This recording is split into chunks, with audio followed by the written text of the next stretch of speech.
நல்லா தான் இருந்துச்சு. அவரு அப்புறம் நம்பர் வச்சு சொல்லுங்க.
வெள்ளை தலையுடுத்தி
சொல்லை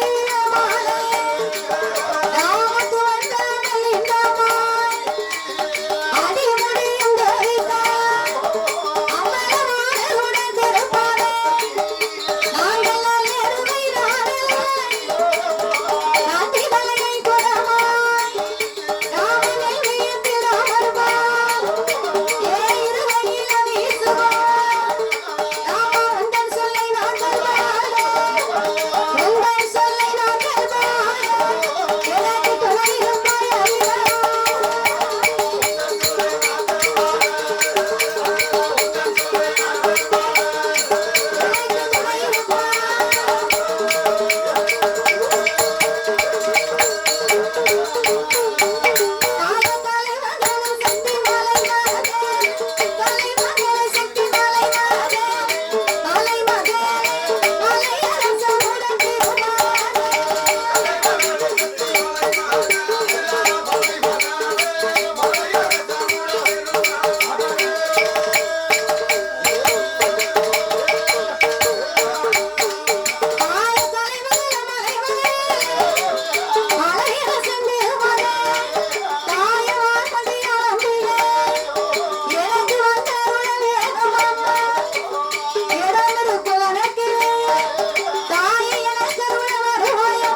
தேசமெல்லாம் தென்காசி மாவட்டத்தில் செந்தாழை புச்சரி சீவனையோ நகரிவோ மாரியம்மன் ஜாதி வச்ச மாரியம்மன் ஜாதி வச்ச ஐயா மாரசாமி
சபை நிறைய வந்த தாய்மார்களே, பெரியோர்கள், சபையோர்கள், என்னை பெற்றெடுத்த தாய்மார்களே, கல்வி கற்ற பெரியவர்களே, தொழில் படித்த கலைவாணர்களே, வருங்கால மாணவ செல்வங்களே, வாலிபர் இளம் சிங்கங்களே,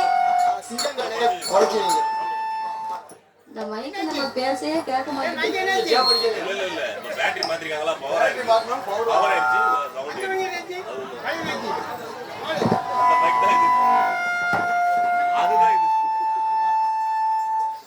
சபை நிறைய வந்த தாய்மார்களே, எனது அருமை சகோதரர்களே, அதாவது இந்த ஆலமரத்திற்கு அருகாமையில் அமைந்திருக்கக்கூடிய ஒக்கலின்றான் மலையில அமைந்திருக்கக்கூடிய அருள்மிகு ராமர் சுவாமியின் திருக்கோவில் இந்த ஆலயம் அப்பேர்வெட்டிய இந்த அன்புபடியிலே தை மாதத்திலே கொடை விழா பெருவிழாவாகவே நடந்து வருகின்றது.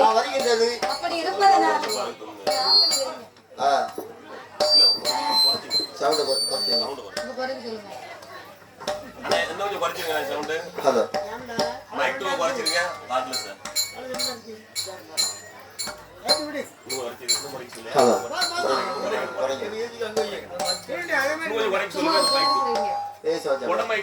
அப்பேர்வட்ட இந்த ஹரிராமர் சுவாமியினுடைய திருவாலயத்திலே தை மாதத்திலே கொடை விழா பெருவிழாவாகவே நடந்து வருகின்றது.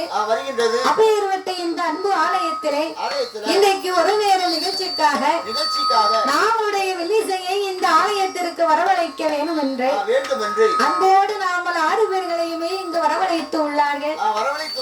நாமளை வரவழைத்த அனைவர்களுக்கும் அனைத்து அன்பு உள்ளத்திற்குமே நாங்கள் நன்றியை தெரிவித்துக் கொண்டு அதாவது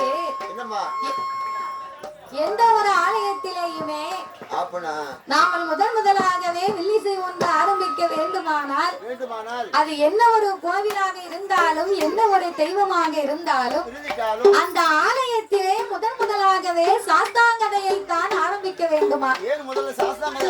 ஏன் ஐயனாருக்கு பாடுகிறோம் தெரியுமா? அகில உலகத்திலேயே கலியுக தெய்வமாகவே பிறந்தவர் ஐயனார் ஒருவர் தான். அப்படின்னா நம்மெல்லாம் தாயுக்கும் தந்தைக்கு வந்து பிறந்த சாதாரணப்பட்ட மானிட மனுக்கள். ஆனால் என் தருமஞான சாஸ்தா அதிகரபுத்திரன் ஐயனார் வந்து அப்படி கிடையாது. அரிக்கும் சிவனுக்கும் ஆணுக்கும் அப்பாவுக்கும் பிறந்த பிள்ளை. அப்பேற்பட்ட அரிகரபுத்திரன் ஐயனார் வந்து பிறந்தாத்தான் அனைத்து தெய்வங்களுமே இந்த ஆலயத்துக்கு வருமா? சாஸ்தா பிறக்கலன்னு வைங்க, சாமி பைபாஸ்ல வந்துட்டு பைபாஸ்ல வீட்டுக்கு போயிடுறாரு. நம்ம மலைக்கு ஏறி வரமாட்டாரு. அதனால ஐயனார் பிறந்தாத்தான் அனைத்து தெய்வங்களுமே இந்த ஆலயத்துக்கு வருமா? நான்கே வார்த்தையிலேயே சாஸ்தாவை பிறவி செய்து விட்டு ராமாயணமாக கூடிய இந்த ராமசுவாமியின் பிறப்பு கதைகளை தான் பாட இருக்கிறோம். பாடும் பாட்டிலே பழுது குச்சங்கள் எல்லாம் இருந்தாலும் சொல் குச்சங்கள், இசை குச்சங்கள், கதை குச்சங்கள், எங்களுடைய கதையிலேயே பொருள் குச்சங்கள், சாரீர குச்சங்குறை இருந்தாலும் சரீர குச்சங்குறைகள் இருந்தாலும் எங்கள் ஆட்களடி தாளங்களில் ஒரு குறைகள் இருந்தாலும் முன்னு சொல்லு பின்னால் இருக்கலாம், பின் சொல்லு முன்னால் இருக்கலாம். அறிந்து பாடினாலும் அறியாமலே பாடினாலும் தெரிந்து பாடினாலும் எங்களுக்கு தெரியாமலே பாடினாலும் எங்களுக்கு முன்பாகவே இந்த ஆலயத்திற்கு எத்தனையோ பெரிய பெரிய புலவர்கள், பேரறிஞர்கள், கவிஞர்கள் எல்லாம் வந்து பாடி இருக்கலாம். ஆன போதிலும் அடியால் நான் ஒரு சிறு குழந்தை. உங்கள் வீட்டு பிள்ளையாகிய நான் மாதவி. என்னால் தெரிந்தளவு என் சிற்ற அறிவுக்கு எட்டியவாறே உங்கள் முன்னால் நான் பாடுகின்றேன். நான் எல்லாம் தெரிந்தவளும் அல்ல, அனைத்தையும் கற்றவளும் கிடையாது. அந்த கல்விக்கு அதிபதி களவாணியே. களவாணி இல்ல, கலைவாணி. களவாணி சொன்ன பத்தியா? உன் நாக்குல வந்து இருப்பல முதல்ல இருக்க மாட்டா. அந்த கலைவாணியே இன்னும் படிச்சுக்கிட்டான்னு புராணம் சொல்லுது. நாங்க சொல்லல. அதனால எனக்கு ஏற்கனவே மொட்டை நாக்கு. சரியா வர. உனக்கு திருச்செந்தூருக்கு நேர்த்தி கடை வச்சிருக்கேன். என்ன நேர்த்தி கடை வச்சிருக்க? உனக்கு நாக்குல ஒரு வேலை குத்தி கூட்டி போறது. எத்தனை அடி வருது? 12. ஐயோ. உன் நாக்கு வெளிய தொங்கி 12 அடி குத்தல அவர் குத்து. அப்படியே. அதனால சரி. எனக்கு தெரியல. யாரு குத்த தப்பு இல்ல. நீ குத்தி விடு. கோயில் நடந்து போனோம்ல, நடந்து போகும்போது இந்த மாதிரி ஆம்பளை வந்து என்ன பிடிக்க கூடாது. இந்த மாதிரி அழகுள்ள பெண்கள், வயசு பெண்கள் வந்து என் 2 கையும் பிடிச்சி திருச்செந்தூரை பார்த்து கூட்டிட்டு போகணும். அப்படித்தான் பெண்ணு வரணும்னு ஆசைப்பட்டேன்னு முருகப்பெருமா வந்து ஒரு வேலை பிச்சுட்டு போயிருவாரு. ஆம்பளை வந்து ஏட்டி கூட்டி பேசிட்டு வருவாங்க. இந்த மாதிரி பெண்கள் வந்தாங்கன்னா அன்பா கூட்டு போங்க. அதான் சொல்ல வந்தேன்.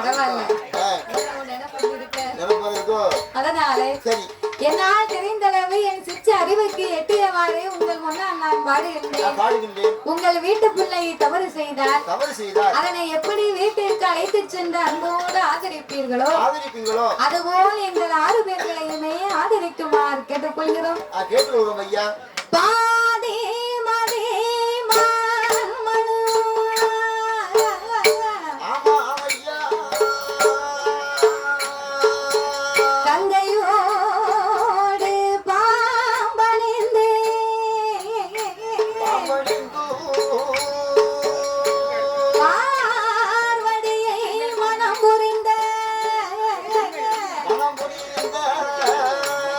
ஆதி சிவன் போகமதி கணிதம்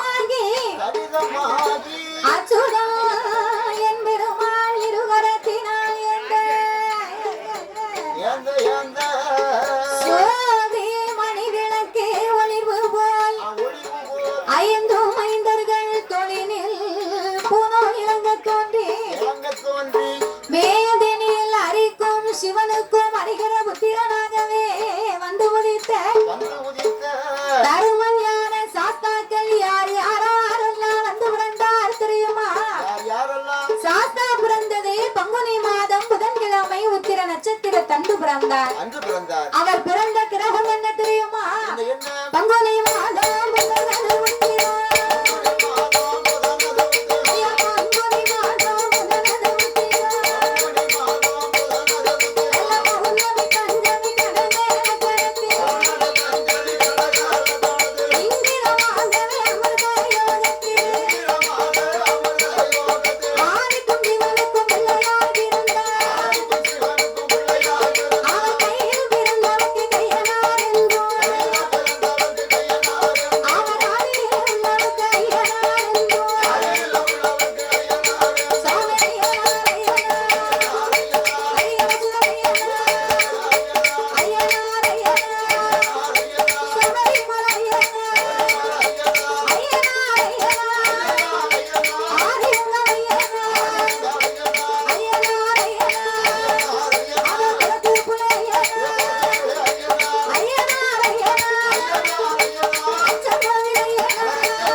அதாவது ஒரு ஆலயத்தில் வந்து எவ்வளவுதான் பெரிய பெரிய கலை நிகழ்ச்சிகள் எல்லாம் இருந்தாலும் கூட அந்த தெய்வத்துக்கு அந்த ஆலயத்துக்கு ஒரு அனுக்கிரகம் வரணும்னா தாய்மார்கள் நீங்க எல்லாம் குரல் போட்டா தான் சாமியே வருவான். அதனால நீங்க எல்லாரும் சேர்ந்து குரல் போடுங்க. சாமி இப்ப வரட்டும். தூத்துக்குடி போயிருந்தோம். குரல் போட சொன்னா ஒரு ஆளும் கொலை போடல, கொலை போட தெரியல. ஒரே ஒரு பாட்டி மட்டும் கொலை போட்டாங்க. பாட்டிக்கு பல்லு கெட்டு பல்லு நாய் தீட்டு ஓடியே போயிட்டு நான் விடல, இறங்கி விரட்டி போய் பிடிச்சி நல்ல வாங்கிட்டு வந்துட்டேன். ஆனா இங்க உள்ள மக்களுக்கு அப்படி கிடையாது. பூரா பச்சை அரிசியாவுக்கு பல்லு, எல்லாத்துக்கும் நல்ல பல்லு. பல்லு மட்டும் தான் தெரியுது. வெளிச்சம் கொஞ்சம் கம்மியா இருக்குல்ல. சரி, அதனால எல்லாரும் கொலை போடுங்க. போடுங்க.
சிவபெருமானோடு யானை தோல் போர்வையும் புலித்தோல் ஆசனங்களோடு சக்தியோடு ஆண்டவன் கையிலே கொலுவிருந்து வருகின்றார். அழகா கொலுவிருந்து வருகின்றார். அப்படி கொலுவிருக்கும் இறைவனாகிய சிவபெருமான் 14 உலகத்தை இறைவன் படைத்து 724 கோணங்களையும் ஆண்டவன் படைத்தார்.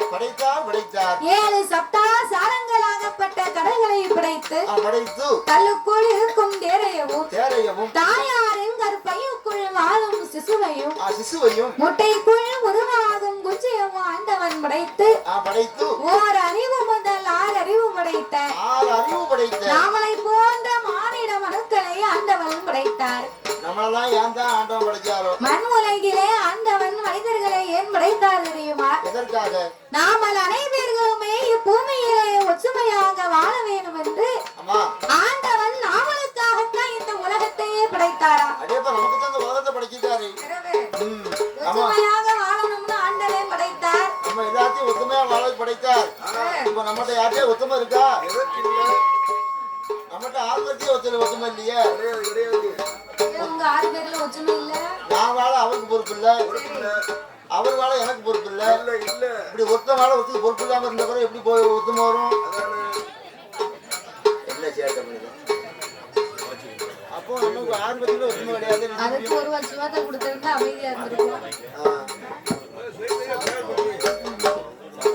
நம்ம வந்து ஜாதியாலும் மதத்தாலும் அரசு ரீதியாகவும் மொழியாலும் பிரிக்கப்பட்டு கிடக்கும். மனிதன் ஒரு நாள் ஒத்துமையா வாழ மாட்டான். அதாவது மண் உலகிலே ஆண்டவன் மனிதர்கள் எல்லாம் ஒற்றுமையாக வாழ வேண்டும் என்று படைத்து ஆனால் ஏன் தெரியுமா உலகத்தை ஒற்றுமை என்பது இல்லை. எதற்காக? ஒருவர் வாழ்வதை பார்த்து ஒருவர் பொறாமைப்பட்டுக் கொண்டே இருக்கிறோம். போராடுறதுமா ஏன் போராடுறது? எப்படி போராடுறது? அதாவது பக்கத்து வீட்டுக்காரே நல்ல ஒரு பைக் வாங்கியிருந்தாங்கன்னு வையே, அடுத்த வீட்டுக்காரருக்கு பொறுப்பு இருக்காது. அவனை விட நம்ம இன்னும் குறைஞ்சவனா அப்படின்னு கடனை உடனே வாங்கி ஒரு காரை வாங்கி விட்டுருவாங்க. அவர் ஒரு வீட்டை கட்டினா இவர் ஒரு வீட்டை கட்டுவாரு. அது கூட பரவாயில்ல. பக்கத்து வீட்டுல சுகத்தை பொண்ணா பார்த்து அவன் மகனுக்கு கல்யாணம் முடிச்சிருந்தா பக்கத்து வீட்டுக்காரி நினைப்பா அவனை விட என் பிள்ளை நான் எவ்வளவு படிக்க வச்சிருக்கேன், இதை விட சிவத்த பொண்ணா எலுமிச்சம்பழம் கலர்ல என் பிள்ளைக்கு பொண்ணு பார்த்து நான் கல்யாணம் முடிக்கணும் இல்லையா அப்படின்னு இந்த அம்மா நகையை போட்டாவது ஒரு பொண்ணு கல்யாணம் பண்ணி கொண்டு வந்துருவா. அதுல கூட விட்டு கொடுக்க மனசு வர மாட்டேங்குது. அப்ப எதை பார்த்தாலுமே பொறாமைப்படக்கூடிய மனிதன் வந்து உலகத்திலே ஒரே ஒரு காரியத்தை பார்த்து மட்டும் இதுவரைக்கும் பொறாமைப்படவில்லையா? மனுஷன் பொறாமைப்படாத காரியமே கிடையாது. ஒண்ணு இருக்கு. அது என்ன காரியம்? அதான் கடைசி காரியம். என்ன காரியம்? ஆமா, பக்கத்து வீட்டுக்காரன் பைக் வாங்கினா இவன் காரை வாங்குவான், அவன் வீட்டை கட்டினா இவனும் வீட்டை கட்டுவான். ஒரு பொண்ணை பார்த்தா இவன் பொண்ணை பாப்பா, 2 கிராம்ல கம்மல் வாங்கினா இவன் 4 கிராம்ல கம்மல் வாங்குவா. எல்லாத்தையும் பார்த்து பொறாமைப்பட்ட மனிதனும் அடுத்தவன் செஞ்சாமல் தானே உழவு செஞ்சிருக்கா. திடீர்னு ஒரு நாள் பக்கத்து வீட்டுக்காரன் செத்து போயிட்டான், நம்மளும் செத்துருவோம் அப்படின்னு யாராவது நினைக்குமா? அப்போ மரணத்தை பார்த்து மட்டும்தான் மனிதன் இதுவரைக்கும் பொறாமைப்படவில்லையா? சாவை பார்த்து தான் பொறாமைப்படாம இருக்கான். அவன் செத்துட்டாங்க நம்ம செத்துடணுமா அப்படின்னு நினைக்காம இருக்கான். நினைப்பா நல்ல வேளை இவன் போயிட்டான், இவன் இடம் பக்கத்துல இருந்து சேர்த்து நம்ம பேர்ல பட்டம் போட்டு வச்சுக்கிடுவோம் அப்படின்னு இவன் நினைப்பான். அப்போ மரணத்தை பார்த்து மட்டும் மனிதன் பொறாமைப்படாமல் இதுவரைக்கும் வாழ்ந்து கொண்டிருக்கிறான். அப்போ உலகத்திலே ஒற்றுமையாக வாழ வேண்டி படைத்து மனிதரா பிறந்த நாமளுக்கெல்லாம் 6 அறிவை கொடுத்தார், 9 தத்துவத்தை படைத்தார். நாமளுக்கெல்லாம் 3 ஆசைகளையும் கொடுத்தார். மண் ஆசை, பொன்னாசை, பெண் ஆசை. மண்ணாசை பொன்னாசைனா மண்ணாசைன்னு வைங்களேன். அந்த காலத்துல பூரா வீடு கட்டினாங்கன்னா வாசல்படியே வீட்டுக்கு உள்ள போட்டு கீழே 2-3 படி இறங்கி மறுபடியும் வீட்டுக்குள்ள போற மாதிரி இருக்கு. அப்ப உள்ள வீடு அப்படி கட்டினாங்க வீடு. பழைய வீடு எந்த வீட்டுக்கு போனாலும் அப்படித்தான் இருக்கும். ஆனா இப்ப உள்ள வீட்டை பாத்தீங்கன்னா எப்படி இருக்கு? தலைவாசல் அங்க இருந்தா முதப்படி இங்க இருக்கு. வாசல் தெருவுல வந்து இருக்கு. ஆமா, சபரிமலைக்கு மாதிரி ஒரு 18 படி ஏறினாதான் உள்ள போக முடியும். எதுக்கு தெரியுமா? வீட்டுக்கு முன்னால இருக்க இடத்தை விட்டுற கூடாதான். ஆமா, யாருமே தெருக்கு இடம் போட மாட்டாங்க. தெருக்கு ஒரு 1 அடி 2 அடி இடம் போட்டா தான் விரிவு கிடைக்கும். அதுக்கு இடம் கொடுக்க கூடாதுன்னு படிய அங்க இருந்து இங்க வரைக்கும் போட்டு வச்சிருக்காங்க. ஒரு நல்லது தெரியுமானா வீட்டுக்குள்ள அந்த தெருவுக்குள்ள ஒரு காய் வருமா, ஒரு பைக்கு வருமா, ஒரு தண்ணி வண்டி தான் வருமா. ஒரு கல்யாணம் வீடு நடந்துச்சுன்னா ஒரு நாளைக்கு அந்த ஊருக்குள்ள வந்து வேன் கூட வர முடியாது. அப்ப அதெல்லாம் யார் நினைச்சு பாக்கா? பேருக்கு அந்த இடம் தான் வேணும் பாத்துக்கோ அப்படி நினைக்காங்க. வீட்டுக்குள்ள இருக்கிறதுக்கு இடம் இல்லாம தெருவுல வந்து தூங்கலாம்னு நினைக்காங்க. அப்படி நினைக்காங்க. ஆசைதான் காரணம். அப்ப இதைத்தான் மண்ண ஆசை என்பார்கள். இரண்டாவது ஆசை பொண்ணு ஆசை. பொன்னாசைனா என்ன? நம்ம தாய்மார்கள் இருக்காங்க பாருங்க. தாய்மார்கள் ஒரு கல்யாண வீடு ஒரு கோவில் திருவிழா வந்தாச்சுன்னா கழுத்து நிறைய தங்கமா வாங்கி போடணும்னு ஆசை இருக்கும். அப்ப சொன்ன மாதிரி பக்கத்து வீட்டுல கூட போறது அடுத்த வருஷம் இதே மாதிரி வேணும்னு வீட்டுக்காரங்க சண்டைக்கு நிப்பா. அவரு கடனை உடனே வாங்கி இந்த அம்மாவுக்காக வாங்கி கொடுப்பாரு. அப்ப இதைத்தான் பொண்ணு ஆசை என்பார்கள். மூன்றாவது ஆசை யாருக்கும் வெறுக்காத ஆசை, எவருக்கும் விரட்டாத ஆசை. அதுதான் பெண் ஆசைன்னு இருக்கான். பெண்ணுனா யாருக்குத்தான் பிடிக்காது. இந்த ஆனா பிறந்தவர் செத்ததுக்கு பிறகு அவரை கட்டையில கொண்டு தீய வச்சு அந்த கட்டை தீ பிடிச்சு எரியுமா. எரிஞ்ச அந்த சாம்பல் காத்துல பறக்கும் போது இந்த சாம்பல் சொல்லுமா, என் பொண்டாட்டியை விட்டு போறேனே, என் பொண்டாட்டியை விட்டு போறேன்னு சொல்லிக்கிட்டே பறக்குமா. அந்த அளவுக்கு செத்தாலும் கூட அந்த பெண் ஆசை விட மாட்டேங்குது. அப்ப இந்த 3 ஆசைகளையுமே முக்கண்ண நாமளுக்கு கொடுத்து என் சான் உடம்பை கொடுத்தார், ஒரே ஒரு சான் நமக்கு வயத்தை கொடுத்திருக்கிறார். ஒரு சான் வயத்தை கொடுத்திருக்கிறார்.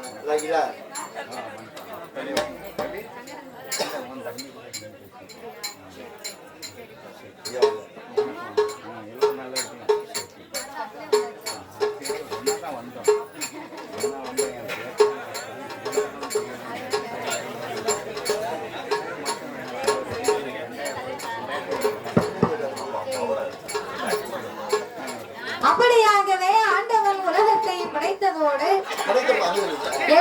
உடம்பில் நாமளுக்கு ஒரு சான் வயசை கொடுத்தார். அதிலே இரவு என்றும் பகல் என்றும் 2 நாளிகை உண்டு பண்ணி பகலெல்லாம் நாமளுக்கு ஓய்வு இல்லாத உழைப்பை கொடுத்தார். இரவு எல்லாம் ஓய்வெடுக்கக்கூடிய நித்திரையாகப்பட்ட உறக்கத்தை படைத்து இதற்கெல்லாம் பூலோகத்திலே மரம் செடி கொடி பயிர் புல் பூண்டு இலை தாவரங்களோடு ஆடு மாடு கண்டுகாடைகள் அதனையும் படைத்து இதற்கெல்லாம் முக்கியமாகவே ஒரு நாட்டையும் படைத்தார். அது எந்த நாடு தெரியுமா? நாட்டிலேயும் நல்ல நாடு, நாட்டிலேயும் நல்ல நாடு, நாவலர்கள் முதலும் நாடு, கோடமாரி மழையும் நாடு, வீட்டங்கள் வீசும் நாடு, மாதமொன்று மழை பொழியும், மாதமொன்று மழை பொழியும், வெள்ளமொன்று பூமியையும்.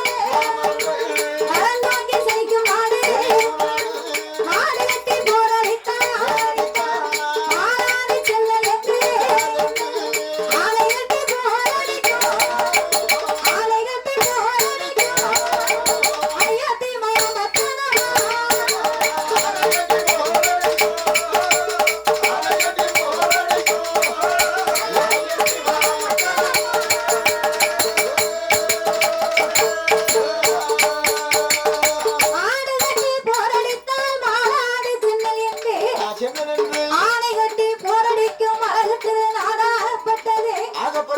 ஏழு கடலால் சூழப்பட்ட கண்ணுக்கு சிறப்புச்சு வாங்கக்கூடிய அதுதான் கோசலாபுரி என்னும் அயோத்தியாபுரி பட்டணம். அந்த அயோத்தியாபுரி பட்டணத்திலே வந்து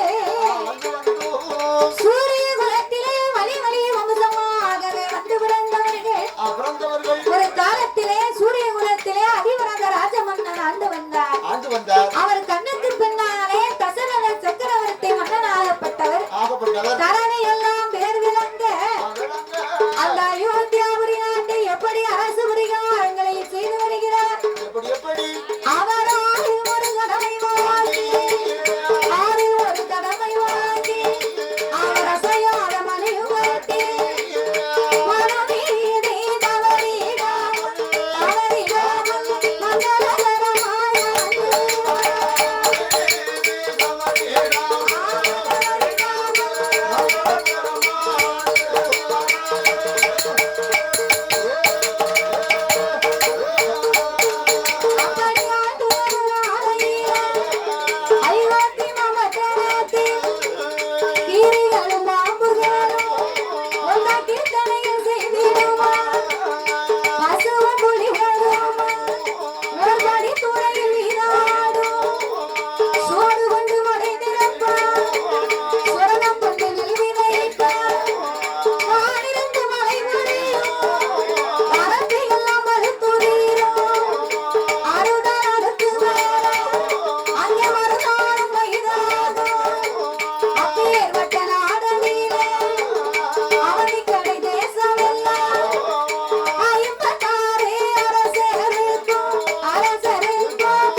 அயோத்தியாவுடைய நாட்டிலே கீழையும் பாம்பும் ஒன்றாக சேர்ந்து கீர்த்தனை செய்யுமா. பசுவும் புலிகளுமாய் ஒரு படி துறையிலே நீராடும். சோறு கொண்டு மழை திறப்பார், சுரணம் கொண்டு நெல் விதைப்பார். வானிருந்து மழை பொழிய வரப்பு எல்லாம் கழுத்து உதிர அறுதால் அறுத்து வர மறுதாலும் பயிராக அந்த அளவுக்கு செழுமை மிக்க நாடாக எந்த ஒரு குறையும் இல்லாமல் ஆண்டு வருகிறார் இந்த தசரத மன்னன் ஆளப்பட்டவர். அப்படி ஆண்டு வரக்கூடிய நாளையிலே அயோத்தியாவுடைய மக்களிடையே ஒருவர் உயர்ந்தவர் இன்னொருவர் தாழ்ந்தவர் என்று கிடையாது.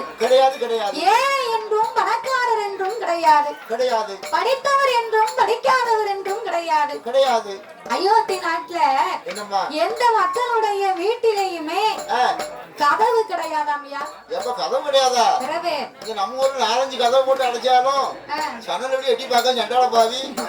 அதாவது அயோத்தி என்பதற்கு அர்த்தம் என்ன தெரியுமா? என்ன அர்த்தம்? அயோத்தி என்பதற்கு பயமில்லை என்பது பொருள். பயமில்லை என்ற பொருள். அந்த அயோத்தியாவுடைய நாட்டுல குடியிருக்க பயமே இருக்காதான், பயமே கிடையாதான். அதுக்குத்தான் அந்த நாட்டுக்கு அயோத்தியாபுரின்னு பேரு.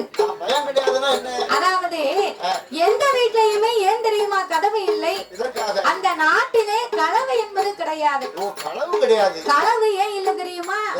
அரண்மனையில் என்னென்ன அரசனுக்கு வசதி இருக்கோ, தங்க பொருள் இருக்கோ, அரண்மனையில் இருக்கும் அத்தனை வசதியும் குடிமக்கள் வீட்லயும் இருந்ததாம்.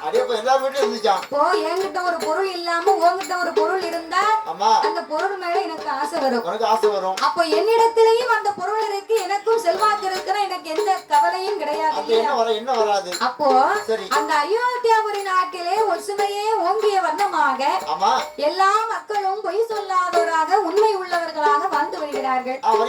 அப்படி வாழ்ந்து வரக்கூடிய இந்த தசரத சக்கரவர்த்திக்கு 1000 மந்திரிமார்கள், 64 தலையாரிமார்கள், மந்திரிகள், பிரதானிகள் மற்றும் உள்ள சயனிகளோடு சேனாதி படைகளோடு சிறப்பாக ஆண்டு வருகிறார் தசரத சக்கரவர்த்தி.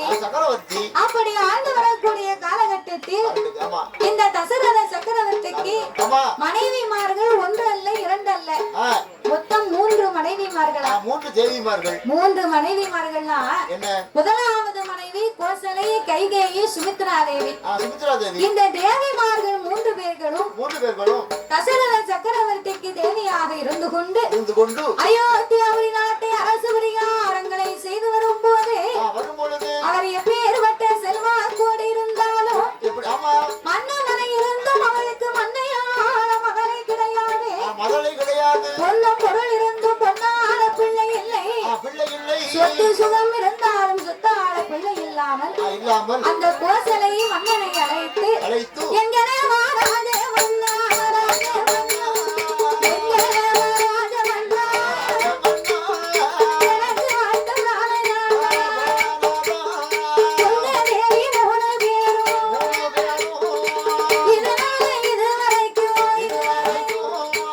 ஏன் மன்னா பிள்ளை இல்லை நான் முற்காது வயதாச்சு முடிதறிக்க பிள்ளை இல்லை எனக்கு நாற்பது வயதாச்சு நாட்டையாத பிள்ளை இல்லை ஐம்பது வயதுமாச்சு மன்ன வயதுமா ஆணும் இல்லை பெண்ணும் இல்லை ஒரு ஆணும் இல்லை பெண்ணும் இல்லை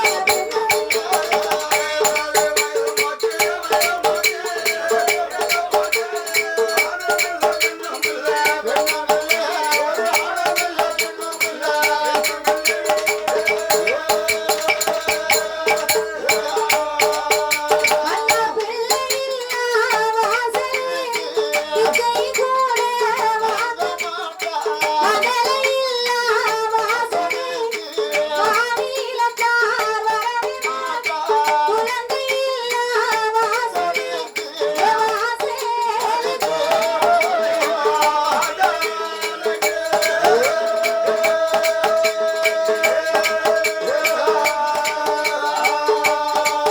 மன்னவ குடப்பட்டாரோ வரவே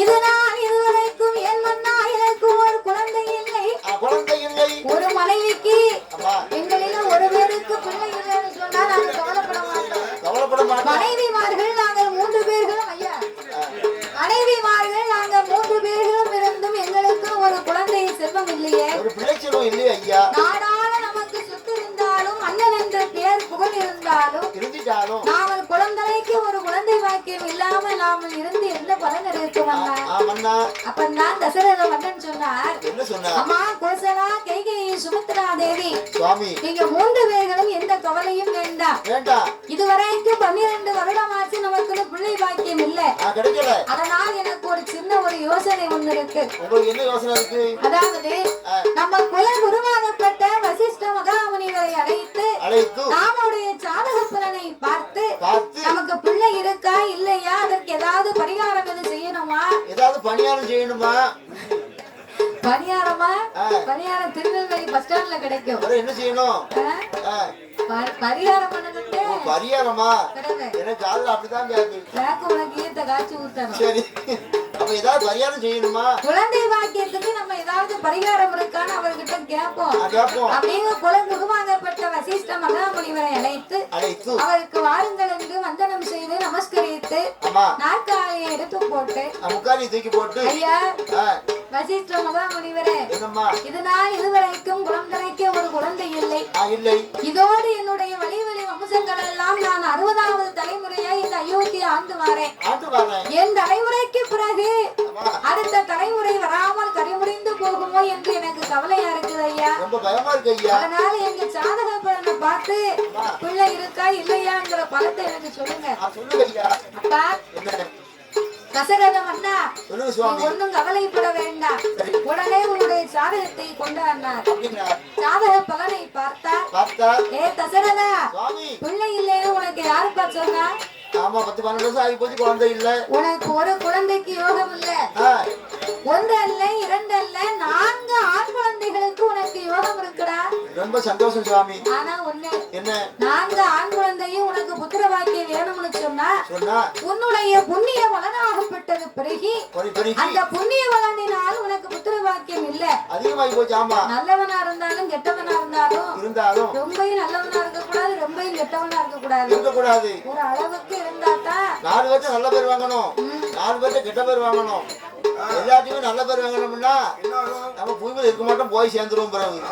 அதனால 4 பேர்ட்ட நல்ல பேர் வாங்கணும், 4 பேர்ட்ட கெட்ட பேர் வாங்கணும். பிறகு பாதி வழி வரைக்கும் நடந்து வந்தேன், என்னால நடக்க முடியல. அப்பதான் என் பெருமாளை நினைச்சேன், ஐயா எனக்கு நெஞ்சு வழியா இருக்கு, எனக்கு மேல ஏற முடியல, என்ன நீ தான் மேல தூக்கிட்டு போகணும் அப்படின்னு சொல்லி முடிச்ச உடனே எனக்கு அப்படியே லேசா உடம்பெல்லாம் சிலுத்துச்சு. அப்புறம் இங்க வந்தா எனக்கு அணிந்து கண்ணே தெரிஞ்சது. ஆமா, எப்படி வந்தோம் எப்படி வந்தோம் தெரியல, எனக்கே தெரியல.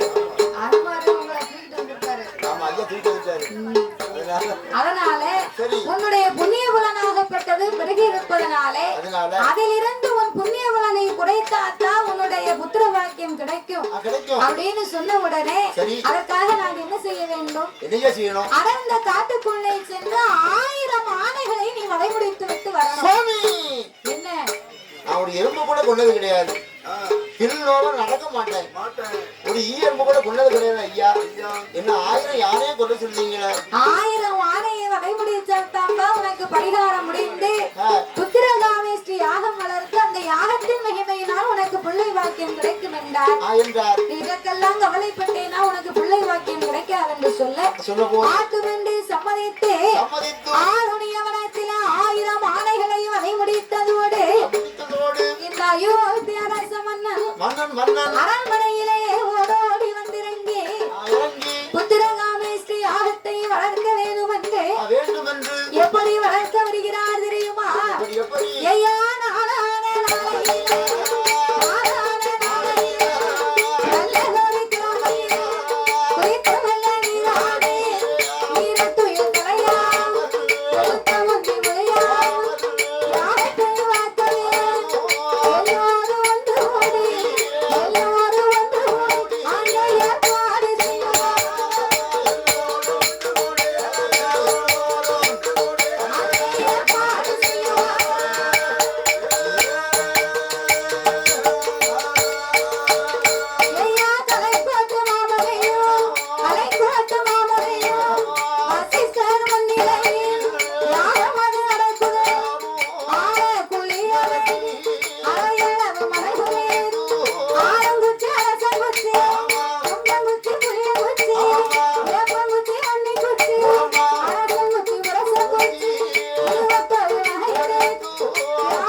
யாகமாகப்பட்டது சிறப்பாக வளர்த்து வருகிறார்கள். இந்த சிறப்பான வேளையில் காடும் நாவலுக்கு பரிசளிக்க வேண்டும் என்று பாடும் நாவலுக்கு பரிசளிக்க வேண்டும் என்று அன்பும் பண்பும் பாசங்களும் நிறைந்து நாவல் கல்விப்பணம் கொடுத்து ஆதரித்த அருமை செல்வச்செய்மானவர்கள் ஆலங்குளத்தை சேர்ந்த நொண்டிமாட சுவாமியினுடைய கோமலத்தாடி எனது அருமை தாத்தாவின் அன்பு அந்த வந்துல சும்மா சொல்லக்கூடாது. ஐயா சாமி ஆடினார்னா படிக்கிறதுக்கு எங்களுக்கு தான் ஆடினா அவருக்கு தனிக்காது. அருளும் சாதாரணப்பட்ட அருள் கிடையாது, விளையாட்டு சாமின்னு சொல்ல முடியாது. அருள் அப்படி இருக்கும். நொண்டி குறிச்சி சுவாமியினுடைய கோமரத்தாடி எனது அருமை தாத்தாவின் அன்பு கலத்தாலே நாமளுக்கு அள்ளிப்பணம் கொடுக்க வேண்டும் என்று முதல் முதலாகவே நாமளுக்கு 203 லட்சத்தை அன்பளிப்பாக அள்ளி கொடுத்து அதோடு எனக்கு பல பரிசு பொருட்களை வாங்கி கொண்டு வந்து உனக்கு கொடுக்கல.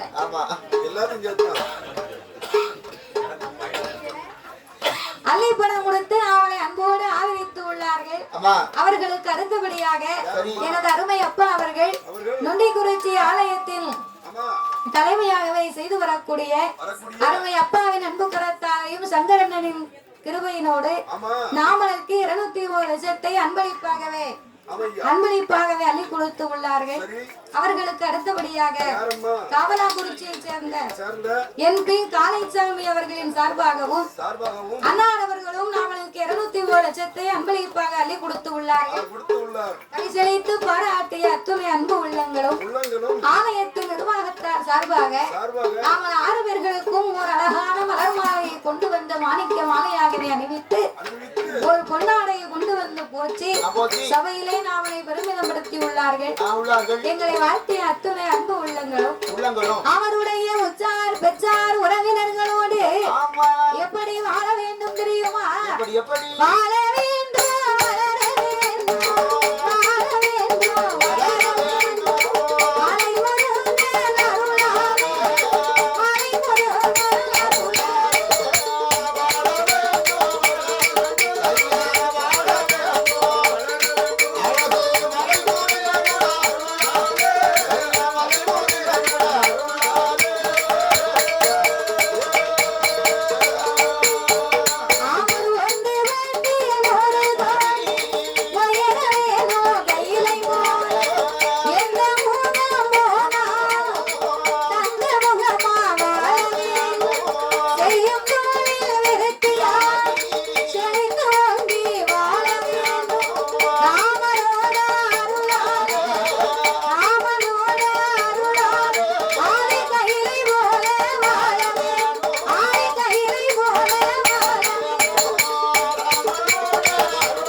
சென்ற இடங்களெல்லாம் சிறப்பு பெற்று நோயற்ற வாழ்வோடும் குறைவற்ற செல்வத்தோடும் என்றென்றைக்கும் நீடிய வாழ்வாக வாழ வேண்டும் என்று ஐயனை வணங்குகிறோம் ஐயா. அப்படியாகவே இருக்க அயோத்தியாபுரி நாட்டிலே யாகமாகப்பட்டது வளர்ந்து வரும்போது இந்த அக்னி யாகத்தை சுற்றி புத்திரகாமேஸ்வரி யாகம் வளர வளர அது நிறைவு பெறக்கூடிய தருவாயிலே அந்த அக்னி யாகத்திலே இருந்து அழகான பூதமாகப்பட்டது வெளித்தோன்றி நீ சிரிச்சது அதுக்கே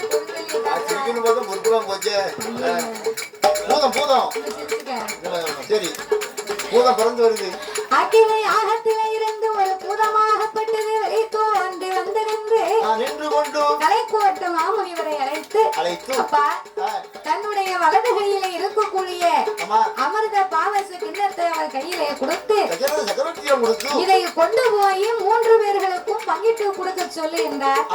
தசரதம் சக்கரவர்த்தி கையிலே வாங்கி இந்த பாவச கிண்ணத்தில் இருக்கக்கூடிய அமிர்தத்தை 3 பங்காகவே பிரித்து முதல் பங்கை எடுத்து மூத்த மனைவிக்கு கொடுத்தார். இரண்டாவது பங்கை கையை தேவிக்கு கொடுத்தார். மூணாவது பங்கை சுமித்ரா தேவிக்கு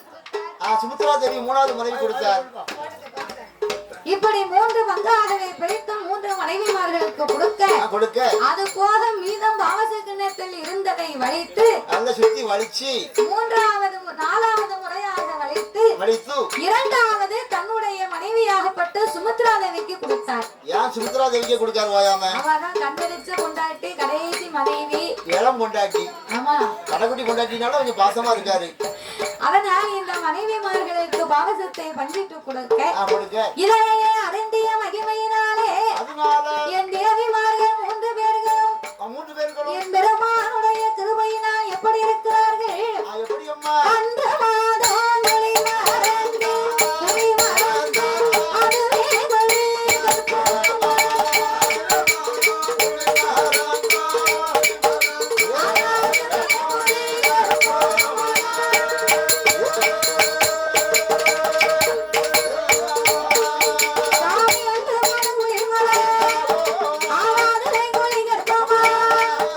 அவன் முச்சு மல குளி மறந்து அவன் முழுகாமை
உடலது வெளுக்கும் 2ஆம் மாசம் இடையது மெலியும் 3ஆம் மாசம் முகமது வெளுக்கும் 4ஆம் மாதம் நடந்தால் இறைக்கும் மாதங்கள் 5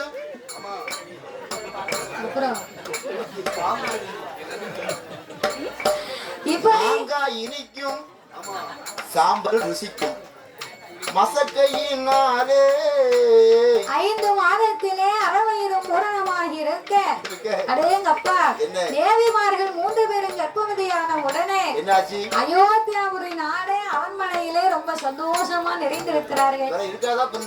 நாட்டு அரசனுக்கு பிள்ளை இல்லாம ஒண்ணு போல 3 பேரும் கர்ப்பவதியாகும் போது இருக்கும் ஆனந்தம் நம்ம சொல்ல முடியுமா?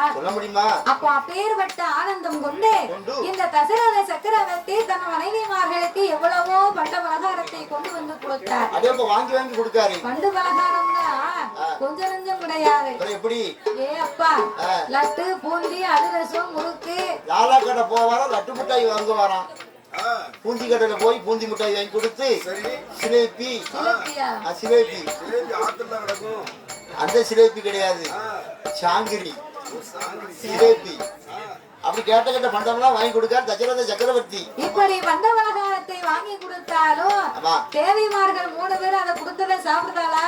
என்னமா செய்தாங்க? அம்மாவுக்கு காரச்சேவு, காரப்பூந்தி இதெல்லாம் பிடிக்க மாட்டுக்கு. எதை பார்த்தாலும் வாந்தி எடுக்கு. ஆமா. ஆனால் எதை ருசிக்கிறா தெரியுமா? இதை சாப்பிடு.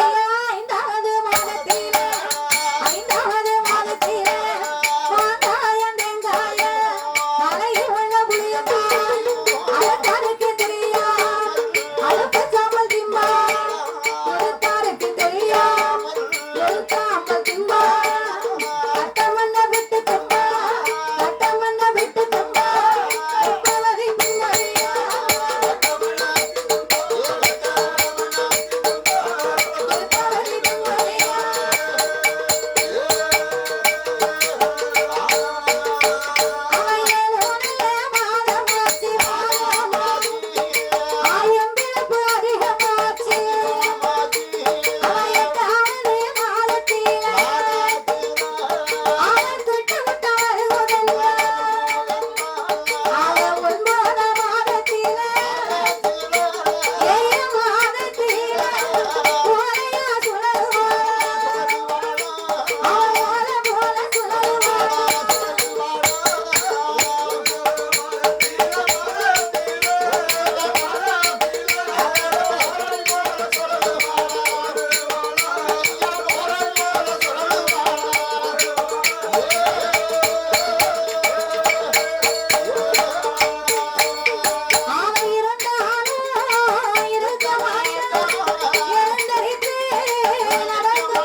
படுக்கணும்னு போய் உட்காருமா, பிறகு எந்திரிச்சுக்கிடுவா.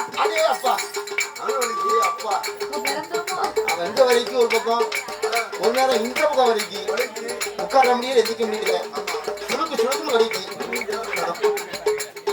உனக்கு ரொம்ப வலிச்சிருக்கு வையே, ஆலமரம் பக்கத்துல இருக்க போய் ஒரு ஆபரேஷன் பண்ணிடுவோம். எந்த ஆபரேஷன்?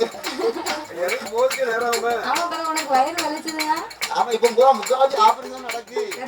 எந்த பெண்கள் வலி தாங்குறாங்க? அதாவது அந்த காலத்துல கர்ப்பவதியா இருந்தாங்கன்னா, கர்ப்பவதி ஆனாலும் சரி 5 மாசமோ 8 மாசமோ 10 மாசமோ அதெல்லாம் கணக்கு கிடையாது.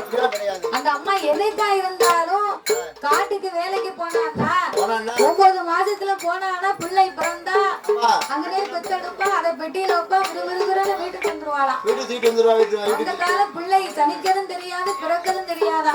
நாமெல்லாம் 10 மாசம் எங்க அம்மா வயித்துல இருக்கும்போது எங்க அம்மா பரிஞ்செடுக்க போயிருக்கா. பரிஞ்செடுக்க போயிட்டு மாட்டு வண்டியில வந்திருக்காங்க. ஒரு 5-6 பொம்பளை ஆட்கள். எங்க அப்பா மாட்டு வண்டி ஓட்டி இருக்காரு. மாட்டு வண்டியில வரும்போது ஓடைகள் ஓடி வண்டி வந்திருக்கு. ஓடைகள் பாறை கண்ணு இருக்கு பாத்தீங்களா? ஒரு பாறையில ஒரு வண்டி ஏறி இருக்கு. ஒரு வீடு ஒரு பையனா ஒரு பாறையில ஏறி கீழே டப்புக்குள்ள இறங்கி பாத்தீங்களா? நான் படக்குல பிறந்துட்டேன். ஓடைக்குள்ள பிறந்தவனா மாட்டு வண்டியில பிறந்ததுனாலதான் மாடசாமி பேர். ஆமா அதனால மாடசாமி பேர் வச்சுக்காங்க எனக்கு. அப்ப அந்த காலத்துல அப்படிதான் குழந்தைய பத்தி எடுத்துருக்காங்க. இப்ப வலி தாங்க மாட்டேங்காங்க. அந்த காலத்துல பிள்ளை சனிக்கதும் தெரியாது பிறக்கதும் தெரியாது. அந்த அளவுக்கு வேலையை விடாம அப்படி பாத்துருக்காங்க. இப்போ என்னைக்கு பிள்ளை சனிக்கோ அன்னையில இருந்து இந்த அம்மாவுக்கு ஒரே பெட் ரெஸ்ட் தான். ஒரே ரெஸ்ட் தான். டாக்டர் முட்டைய கூட தூக்க கூடாதுன்னாரு. இவரு வீட்டுல நீங்க தானே? நீங்க தானே? நல்ல கேட்டுக்கோங்க. டாக்டர் சொல்லுவாரு நல்ல கேட்டுக்கோங்க. உங்க வீட்டுக்காரமா ரொம்ப வீக்கா இருக்காங்க. ரொம்ப கேர்ஃபுல்லா பாத்துக்கோங்க. வெயிட் எதுவும் தூக்கிறாங்க. வீக்காவும் இருக்கா ரொம்ப வீக்கமாவும் இருக்கா. வீக்கமா இருக்கா வெயிட்ட தூக்க கூடாது. உதாரணத்துக்கு ஒரு முட்டையை கூட அவங்க தூக்க கூடாது. இவா என்னவா தெரியுமா? அந்த ஐயா வேலைக்கு போயிட்டு வந்து முடோண்டு காபி போடு. எவ்வளவு ஒரு கிளாஸ் காபி போடு. இல்ல ஒரு டீயை போடு அப்படிம்பாரு. அப்படின்னா இவா சொல்லுவா. என்ன சொல்லுவா? 10,000 ரூபாய் வச்சிருக்கா. எவ்வளவு ஒரு டீக்கு 10,000 ரூபாயா? நான் இப்ப கட்டில விட்டு கீழே இறங்கணும்னு வையோ நான் போய் டீயை போடுவேன். அங்க வேலை பார்த்துட்டு நிப்பேன். என்னமோ ஒண்ணு ஆயிடுன்னு வைங்க. டாக்டர் என்ன சொல்லிருக்காரு? 10,000 ரூபாய் செலவாகும் வச்சிருந்தா சொல்லு கீழே இறங்கி போட்டுட்டாரேன்பா. இந்த தூரம் நமக்கு எதுக்கு? டாக்டர் சொல்லுங்க உங்களுக்கு ஞாபகம் இருக்கா? உடம்புல உணர்வு இருக்கா? நான் இறங்கட்டுமாப்பா அப்படின்பா. நீ இருந்துக்க. நீ வேணா நானே டீ போட்டு வரேன். 10 ரூபாய்க்கு கடையில போய் குடிச்சிட்டு வரேன்னு அவரே போயிருவாரு. அப்போ இப்ப உள்ள தாய்மார்கள் இந்த குழந்தை சனிச்சதை ஒரு 2 வருஷத்துக்கு வச்சு இதே கதையை ஓட்டுவா. அப்படியே கதையை ஓட்டுவாங்க. பிள்ளைக்கு 2 வயசு பள்ளிக்கூடம் போற வரைக்கும் இதே கதை தான். கவலைதாமா.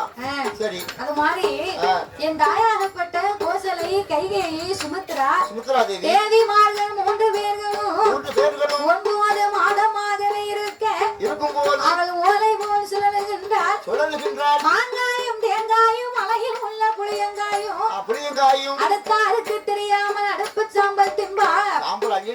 எழுத்தாருக்கு தெரியாமல் எருச்சாம்பல் திம்பா. கட்டம் பண்ண உட்கார்ந்து புட்டு திம்பா. கட்டம் பண்ண போது தென்னி திம்பா. கையில வலிச்சு வச்சுக்கிட்டு அந்த அம்மாவுக்கு அவன் ருசியா இருந்திருக்கு. அதான் மண்ணு ருசியா டேஸ்டா இருந்திருக்கு. இந்த சிறப்பான வேளையில் பாடும் நாமலுக்கு பரிசீலிக்க வேண்டும் என்று அள்ளிப்பணம் கொடுத்து ஆதரித்த அருமை அண்ணா அவர்கள் ஸ்ரீ ராமஜெயம் என்று ஸ்ரீ தாமரை செல்வம் அவர்களும் சக்திவேல் அவர்களும் ஆலங்குளத்தை சேர்ந்த தாமரை செல்வம் அவர்களும் சக்திவேல் அவர்கள் சார்பாக அன்னார் அவர்கள் நாமளுக்கு 201 லட்சத்தை அன்பளிப்பாகவே அள்ளி கொடுத்துள்ளார்கள். அவர்களுக்கு அடுத்தபடியாக ஆர் பாஸ்கர் அன்னார் அவர்களின் சார்பாகவும் ராஜா அவர்கள் சார்பாக அருள்மணி அவர்களும் கந்தனி நாமத்தை பெற்ற முருகன் அவர்களும் ஆர்கை தோசை மாவு வைத்து நடத்தி வரக்கூடிய அன்னார் அவர்களின் சார்பாக மாவு வேணுமா உனக்கு? பாஸ்கர் டிஎன்இபி. ஆமா தோசை மாவு வேணுமா? தோசை மாவா? தோசை மாவு ஓசையில கொடுத்து வாங்கிட்டு போயிடலாம். தருவாங்களா? சரி. அப்படி அன்னார் அவர்களின் அன்பு கரத்தாலே அவர்களும் நாமளுக்கு 201 லட்சத்தை அன்பளிப்பாக அள்ளி கொடுத்துள்ளார்கள். பரிசளித்து பாராட்டிய அன்பு உள்ளங்கள் ஐயனருளா எப்படி வாழ வேண்டும் தெரியுமா? வாழ வேண்டும் அவர்கள் வாழ வேண்டும்.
அது ராமனை வணங்குகிறோம் ஐயா. வாழ்த்தி வணங்குகிறோம் ஐயா. அப்படியாக இருக்க அந்த அயோத்தியாவுடைய நாட்டிலே வந்து இவள் நிறைவான கர்ப்பவதியாக இருக்க ஒரு நாள் ஜெகமதியிலே ஆளவந்தோட வானத்திலே கோசலையா கைகேயி சுமி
மனமகளே